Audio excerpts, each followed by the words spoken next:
បាទសួស្តីបងប្អូនហ្នឹងហើយអញ្ចឹងខ្ញុំឃើញបងប្អូនយើងឥឡូវច្រើនក៏ចង់ធ្វើ YouTube ឬក៏ចង់ធ្វើ Facebook ប៉ុន្តែគាត់មិនដឹងជាធ្វើពីវីដេអូអីអញ្ចឹងណាវីដេអូគាត់មិនដឹងនិយាយពីអីអញ្ចឹងគាត់ចង់គាត់អត់ដឹងបានតែគាត់មិនដឹងខ្លួនគាត់ហ្នឹងចង់ធ្វើពីអ្វីចង់ដែរតែមិនដឹងធ្វើពីអ្វីអញ្ចឹងអ្វីដែលខ្ញុំណែនាំនេះគឺបើសម្រាប់បងប្អូននៅស្រុកស្រែចម្ការបងប្អូនធ្វើពីសត្វទៅធ្វើពីសត្វពីរបៀបចិញ្ចឹមសត្វពីឧទាហរណ៍ការចិញ្ចឹមសត្វមាន់សត្វជ្រូកសត្វគោមានត្រីមានកែបអីហ្នឹងចេះធ្វើទៅវីដេអូហ្នឹងថតពីសត្វទៅពីច្រើនជនបរទេសក៏គាត់ចូលចិត្តមើលដែរសត្វដូចខ្ញុំបច្ចុប្បន្នធ្វើពីជ្រូកថតពីជ្រូកនេះទៅមានជ្រូកមានមាន់ទៅយើងធ្វើលេខនេះទៅឲ្យតែសត្វអត់អីទេ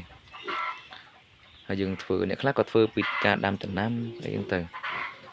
មានរបៀបធ្វើច្រើនណាស់នៅស្រុកស្រែជនបទយើងមានក្បែរបែរដៃស្រាប់យើងកុំទៅធ្វើអ្វីដែលយើងអត់មានអញ្ចឹងណាហ្នឹងហើយដូចខ្ញុំរងថ្ងៃជ្រូកនេះខ្ញុំធ្វើជា content ផង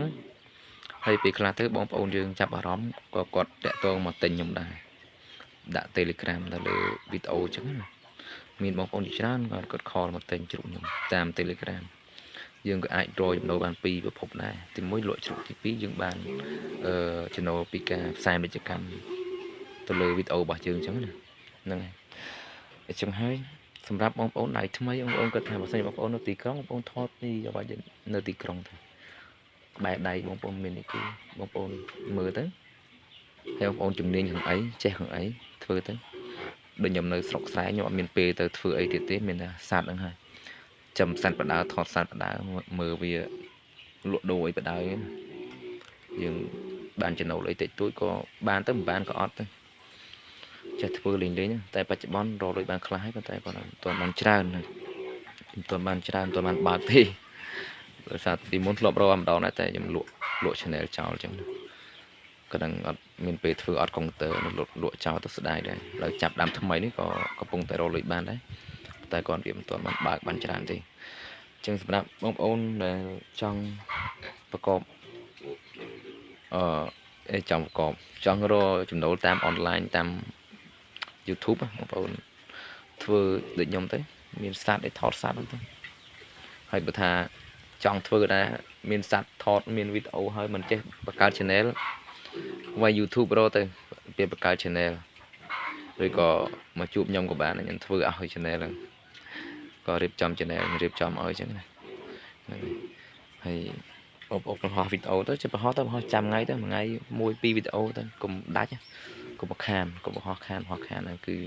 YouTube វាអត់សូវរុញវីដេអូយើងទេហើយមួយទៀតបើសិនជាបងប្អូនជ្រើសរើសពីរនឹងថាគួរយកមួយណាឧទាហរណ៍ថា YouTube ហើយនិង Facebook អ្វីដែលខ្ញុំឲ្យបងប្អូនរើសគឺរើស YouTube ទៅបងប្អូនបើសិនយើងមិនចេះអីសោះយើងយក YouTube ទៅកុំទៅយក Facebook មិនមែនអ្នកមិនចេះមានទូរស័ព្ទដៃមួយទៅរកបានទេអត់ទេ